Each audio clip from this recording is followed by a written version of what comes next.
До крајот на оваа или почетокот на наредната година во државата треба да бидат завршени сите крупни проекти кои веќе се започнати.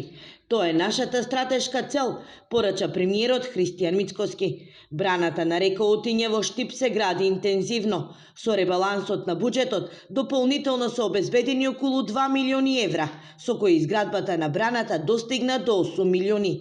Приоритет на оваа влада е изградбата на брана на река Речани во Кочанско, иако во минатото некој си поигрувал со државните пари, па поради тоа проектот се уште не е завршен, посочи премиерот. Наша стратешка цел ќе биде се што е почнато и заглавено да го одглавиме и да ја засилиме динамиката на реализација, и тоа го правиме, пуштаме патишта, пруги, капитални инвестиции, меѓу кои е и браната Отиње.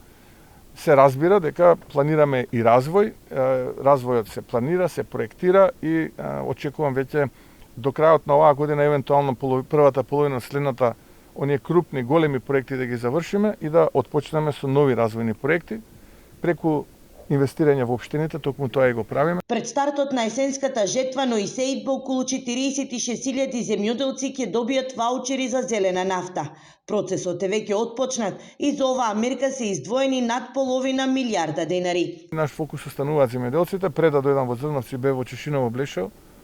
Разговарав со земјоделците од Чешиново Блешево. Сега тие кои што култури доаѓаат, меѓу нив е и оризот.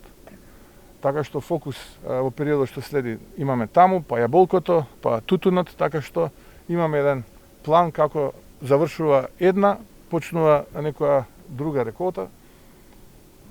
Така што во периодот што следи сите овие култури и земјоделците се во најоштрата наша опција. Годинава ќе биде перикетни за лозарите. До сега собрани околу 90 милиони килограми грозје. Проекциите се дека бербата ќе надмине над 110 милиони килограми, што е за околу 45 милиони килограми грозје повеќе од лани.